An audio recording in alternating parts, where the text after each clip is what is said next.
Hello and welcome to this new video. Today we will be taking a look on how to export Cryptomattes from Blender and import them into After Effects and use them for basic compositing. Okay, for the test scene we're going to use the Falcon I modeled. You can get this model through the Blender Kit add-on. You are not required to buy the paid version of Blender Kit. Actually, you can just get the free Blender Kit add-on and get this one for free. Okay, obviously we need a camera to render this, so let's just make one real quick. And there isn't much we need to do to enable the Cryptomattes. We actually need to go into our view layer settings here and then scroll down, and under the Cryptomatte just check object and material. This is basically all we need. If you're interested in how the levels work in depth, definitely check out my link in the description. If you just want a quick explanation, basically the levels sort of tell the program how many unique objects can be differentiated per pixel. This can be very important if you have a scene where you have two objects and they are both affected by motion blur, but they are close to each other, so the motion blur that affects both objects sort of blends them together. And in order to separate the objects, you need to, well, be able to identify them, right? And the levels basically give you a depth, sort of. So the levels define how many unique objects can be differentiated per pixel. I guess another example could be glass, and there's an object behind glass. So there's two different objects that occupy the same pixel space. That's basically what the levels are for. All right, so we check this, we just leave it at 6. Yeah, let's go into our compositing, use nodes, and now we see all this fancy stuff here. We're not gonna do compositing in Blender, we're gonna export it to After Effects. So for the render's sake, let's check denoising data, and so we get like a denoised image. Just plug this in here, and there isn't really anything else we need to do. You could make a file output node, but I'm just gonna render it and then save it through the render window. All right, the rendering has finished. We can now go to image and save. And then we basically just select open EXR multilayer and save the render. All right, I have my Falcon imported into After Effects, and we're just gonna quickly set this up. So we're gonna add an extractor effect and choose composite combined.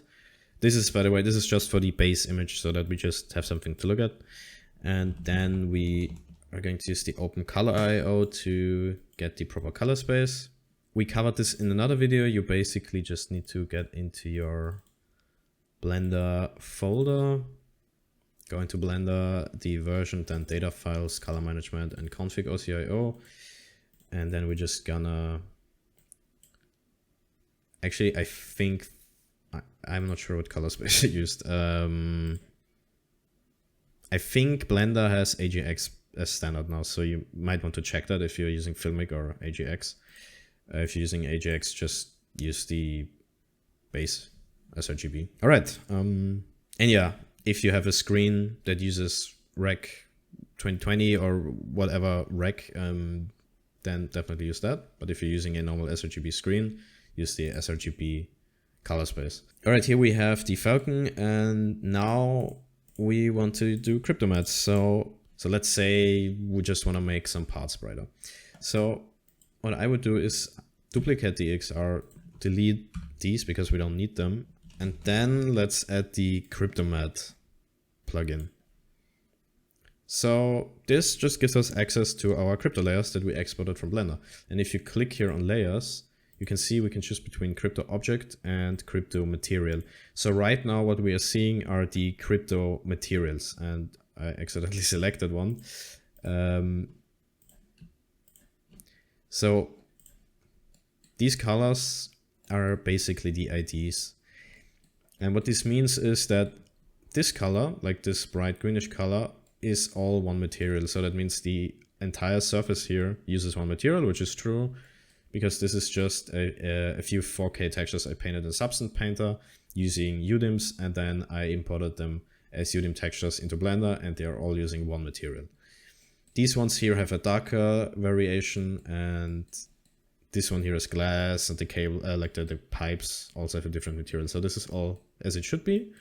If we want a more detailed selection, we can go to Crypto Object, and you'll see we have a lot more options.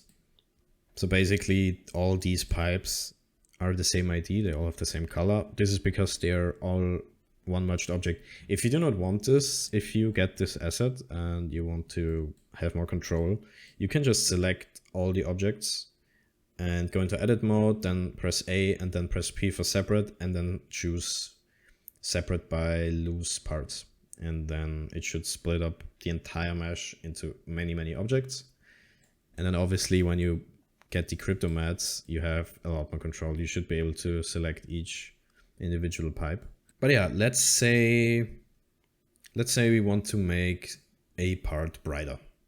So what we would do now is I would go here and let's maybe select this part.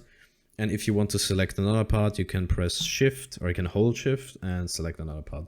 If you don't want to, if you want to undo this, you can hold Alt and cut it out.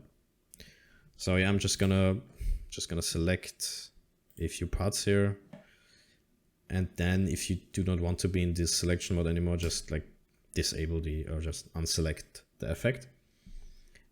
And then this is an important step because now we have this is like a selection sort of view, but we want the matte. We just want the matte. So we just want white and black and not the other colors. So we're gonna set this to matte only. And I selected it again. You can still select stuff, by the way, in the matte view, which is sometimes annoying. But yeah, now we have our matte. And yeah, if you click here, these are basically the IDs. So yeah, you can just ignore this, but these are just the IDs. And now we have a matte, basically. So let's disable this. So we can basically duplicate this base layer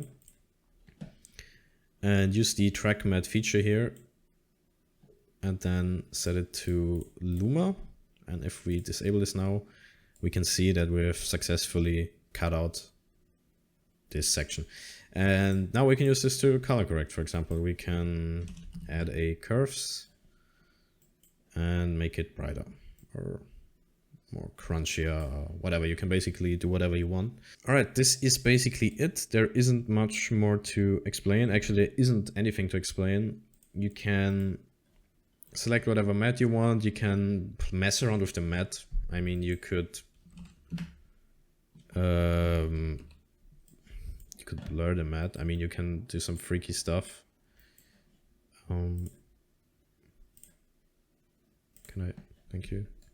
Yeah, you can blur the matte. I don't know why you want to do that, but all right, this is basically it.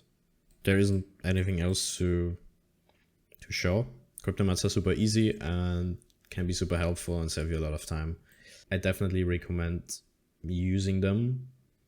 Don't overuse it. Like if you're working with multi-layer EXR, really think about what layers you need. Don't just select all of them, because obviously the more layers you have, the bigger your EXR file is. And if you have like an animation sequence, you can easily get up to like a terabyte for like a few minutes of animation very easily. And that's obviously very annoying to work with if it's not necessary. So yeah, I hope the video was helpful, and I'll see you in the next one. Bye.